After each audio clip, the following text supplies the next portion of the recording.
పటాన్చెరులోని పాశమైలారంలో పెను విషాదం చోటు చేసుకుంది. నిన్న సిగాచి రసాయన పరిశ్రమల్లో భారీ పేలుడు సంభవించింది. మైక్రో క్రిస్టల్ సెల్యులోజ్ డ్రాయింగ్ యూనిట్లో ఈ ఘటన జరిగింది. ఈ పేలుడు ఘటనలో 37 మంది కార్మికులు మృతి చెందగా వీటిలో 4 మృతదేహాలను గుర్తించారు. ఇంకా కార్మికుల మృతదేహాలను గుర్తించాల్సి ఉంది. మృతులు క్షతగాత్రులు బీహార్, ఒడిశా, తెలంగాణ, ఆంధ్రప్రదేశ్ వాసులుగా గుర్తించారు. అయితే మృతుల సంఖ్య ఇంకా పెరిగే అవకాశం ఉందని అధికారులు చెబుతున్నారు. ఇప్పటి వరకు పలు ఆసుపత్రుల్లో 35 మంది కార్మికులు చికిత్స అందిస్తుండగా 11 మంది పరిస్థితి విషమంగా ఉంది. తెలంగాణ చరిత్రలోనే ఘోర పారిశ్రామిక ప్రమాదంగా అధికారులు చెబుతున్నారు. ఘటనా స్థలంలో Singareni rescue team, NDRF, HYDRAA, revenue, పోలీసులు సహాయక చర్యలు కొనసాగుతున్నాయి. ఉన్నతాధికారులు పరిస్థితిని ఎప్పటికప్పుడు పర్యవేక్షిస్తున్నారు.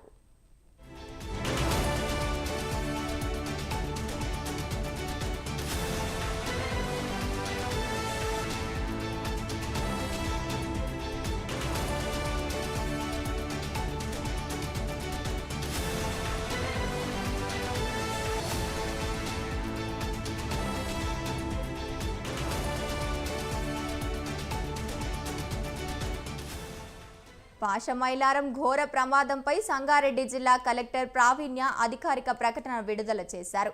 సంగారెడ్డి జిల్లా పాశమైలారంలోని సిగాచి ఫార్మా పరిశ్రమల్లో జరిగిన ఘోర ప్రమాదానికి సంబంధించి జిల్లా యంత్రాంగం, వైద్య, రెస్క్యూ, పోలీసు బృందాలకు సహాయక చర్యలు కొనసాగుతున్నాయని తెలిపారు.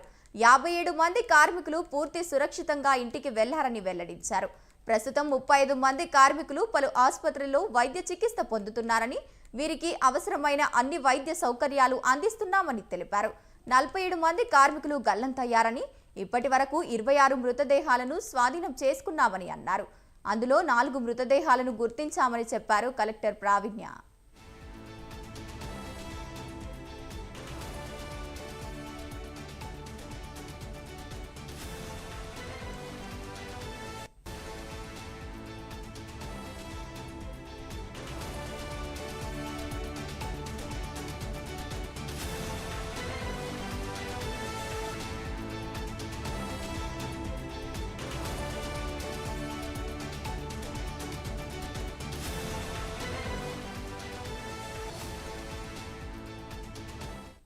వీరిలో 20 మృతదేహాలు గుర్తు తెలియని స్థితిలో ఉన్నాయని కలెక్టర్ ప్రావీణ్య అన్నారు.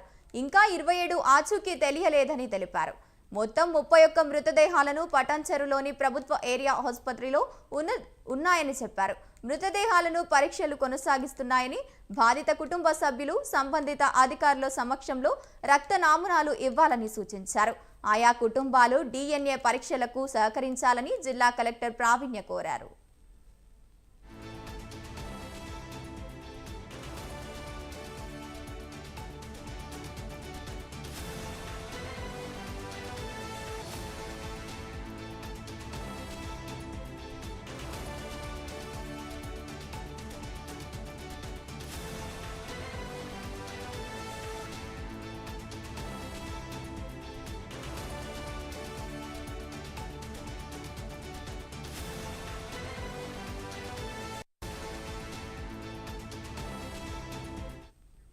తెలంగాణ చరిత్రలోనే ఘోర పారిశ్రామిక ప్రమాదం చోటు చేసుకుంది.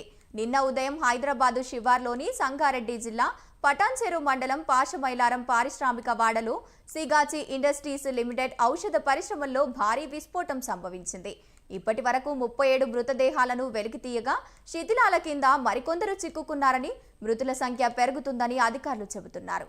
పేలుడు సమయంలో ఏకంగా 700 నుంచి 800 డిగ్రీల ఉష్ణోగ్రత ఉంటుందని అంచనా వేస్తున్నారు. ఈ కారణంగానే అక్కడ పనిచేస్తున్న వారిలో 5గురు సజీవ దహనమయ్యారు.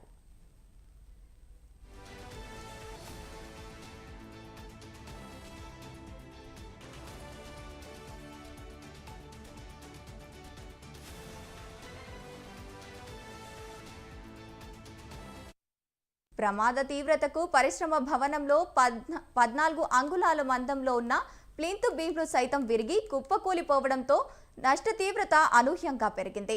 పరిశ్రమ వైస్ ప్రెసిడెంట్ ఇలాంగోవన్ క్వాలిటీ కంట్రోల్ విభాగం నుంచి కిందకి దిగుతున్న సమయంలోనే పేలుడు జరగడంతో ఆయన మృతదేహం 50 మీటర్ల దూరం వరకు ఎగిసిపడిందంటే పరిస్థితి తీవ్రతను ఊహించవచ్చు.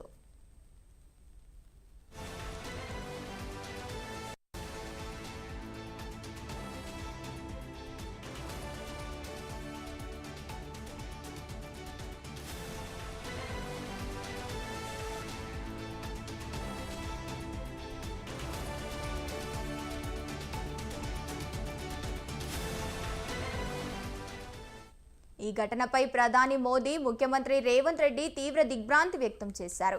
బాధిత కుటుంబాలకు అండగా ఉంటామని ప్రకటించారు. ముఖ్యమంత్రి రేవంత్ రెడ్డి ఆదేశాల మేరకు మంత్రులు దామోదర రాజా నరసింహ, వివేక్ ఆధ్వర్యంలో ఎన్డీఆర్ఎఫ్, హైడ్రా, అగ్నిమాపక సిబ్బంది యుద్ధ ప్రతిపాదికన సహాయక చర్యలు చేపట్టగా 11 ఫైర్ ఇంజన్ల మంటలను అదుపు చేశాయి. సంగారెడ్డి కలెక్టర్ ప్రావీణ్య, ఎస్పీ పారితోషు పంకజ్ సహాయక చర్యల్లో పాల్గొన్నారు.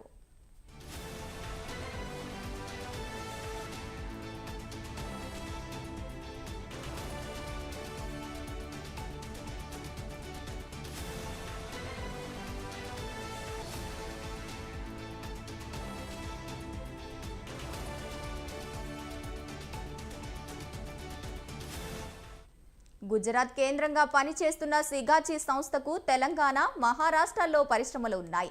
పాషమైలారం పారిశ్రామిక వాడలో దాదాపు 4 ఎకరాల విస్తీర్ణంలో ఔషధ తయారీ పరిశ్రమ ఉంది. ఇక్కడ ముడి సరుకు శుద్ధి చేసి మైక్రో క్రిస్టలైన్ సెల్యులోజు అనే ఔషధాన్ని తయారు చేస్తారు. దీన్ని వివిధ ఔషధ తయారీ సంస్థలకు విక్రయిస్తారు. ఈ పరిశ్రమల్లో 4 బ్లాకులున్నాయి. సెక్యూరిటీ బ్లాకు వెనుక వైపున ప్రొడక్షన్ విభాగం ఉంది. ఇక్కడే ఔషధ తయారీ జరుగుతోంది. దీనికి పై అంతస్తులో క్వాలిటీ కంట్రోల్, అడ్మిన్ విభాగాలు ఉన్నాయి. ఇక్కడ మొత్తం 189 మంది సిబ్బంది పనిచేస్తుంటారు. వీరిలో ఉత్తరాది రాష్ట్రాలకు చెందిన వారే ఎక్కువగా ఉంటారు.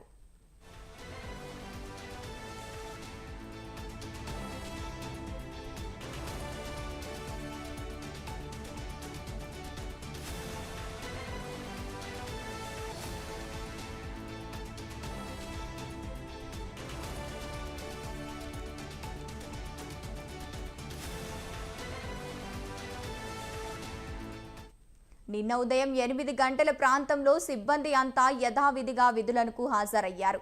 ముడి సరుకును శుద్ధి చేసేందుకు స్ప్రేయర్ డ్రైయర్ను ఉపయోగిస్తారు. అది ఉదయం 9 గంటల 50 నిమిషాల ప్రాంతంలో ఒక్కసారిగా భారీ శబ్దంతో పేలిపోయింది. ఏం జరుగుతుందో తెలిసేలోపే పై అంతస్తు కుప్పకూలింది. పక్కనే ఉన్న మరో భవనం పాక్షికంగా ధ్వంసమైంది. క్వాలిటీ కంట్రోల్తో పాటు మరో విభాగానికి మంటలు దావానలంగా వ్యాప్తించాయి. ఆ సమయంలో 147 మంది పరిశ్రమ ఆవరణలో ఉన్నట్లు అధికారిక వర్గాలు చెబుతున్నాయి. వారిలో ఘటనా స్థలంలోనే 17 మంది మృతి చెందగా 2 ఆసుపత్రిలో ప్రాణాలు విడిచారు.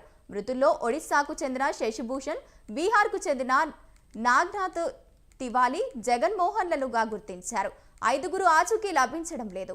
34 మంది గాయపడగా వారికి వివిధ ఆసుపత్రుల్లో చికిత్స చేస్తున్నారు. 64 మంది కార్మికులు, 22 మంది ఇతర సిబ్బంది, 3 భద్రతా సిబ్బంది క్షేమంగా బయటపడ్డారు.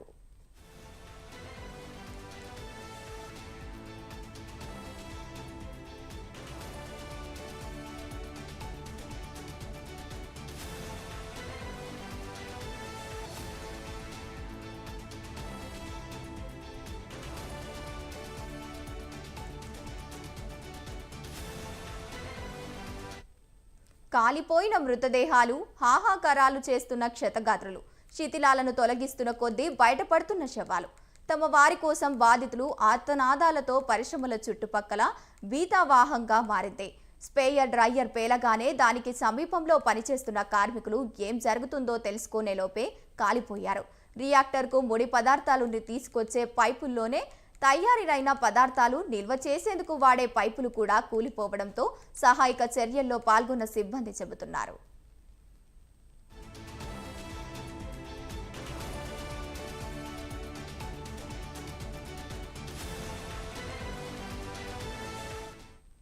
శిథిలాలను తొలగిస్తున్న కొద్దీ మృతదేహాలు బయటపడుతున్నాయి. బరువైన పైపులు, సిమెంటు బీమ్లు, ఇనుప గడ్డర్లతో క్రేన్లతో తొలగించడానికి చాలా సమయం పడుతోంది.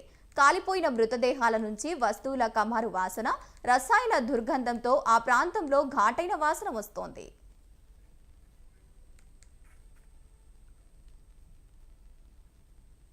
బులెటిన్లో షార్ట్ బ్రేక్.